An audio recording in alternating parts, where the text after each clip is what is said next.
The story of Saul, first king of Israel. A people cry for a king. For generations, the Israelites were ruled by judges, leaders raised by God to deliver the people from oppression. Yet as time went on, the Israelites grew discontent.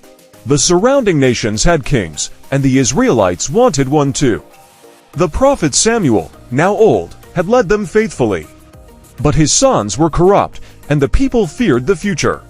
So they came to Samuel and demanded, "Give us a king to lead us, like all the other nations." Samuel was grieved. He prayed to the Lord, who answered, "It is not you they have rejected, but me as their king." Still, God permitted the request. He told Samuel to warn them that a king would tax them, conscript their sons into the army, and take their daughters for servants.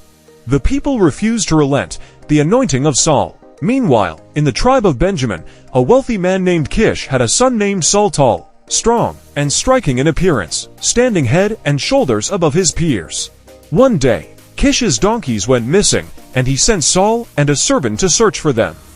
After days of wandering with no success, they decided to seek out Samuel the prophet, hoping he could tell them where the donkeys were. God had already told Samuel, "Tomorrow I will send you a man from the land of Benjamin. Anoint him ruler over my people."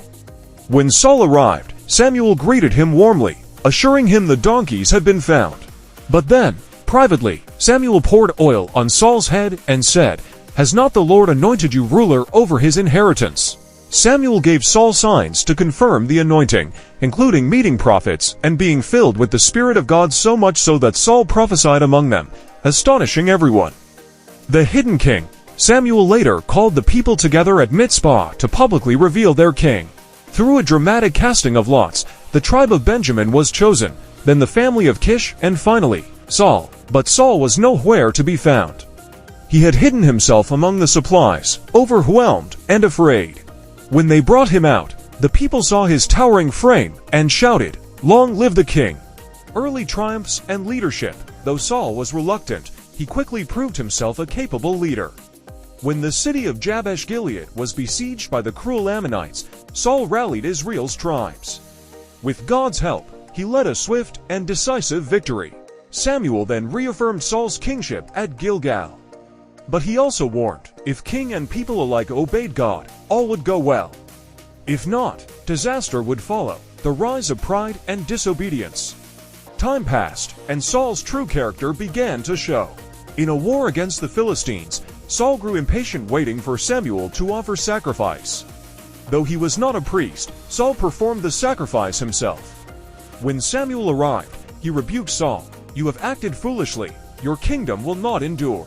The Lord has sought a man after his own heart."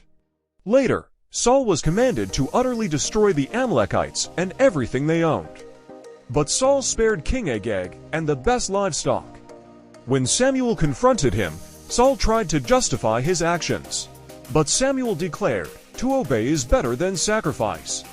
Because you have rejected the word of the Lord, he has rejected you as king." As Samuel turned to leave, Saul grabbed his robe, tearing it. Samuel said, "The Lord has torn the kingdom from you today and given it to someone better than you." Torment and jealousy. From that day, the Spirit of the Lord departed from Saul, and an evil spirit tormented him. To soothe him, Saul's servants brought a young shepherd named David, skilled in music. David played the harp, and the king found peace. But when David later rose to fame defeating Goliath and winning the people's hearts, Saul's peace shattered into jealousy.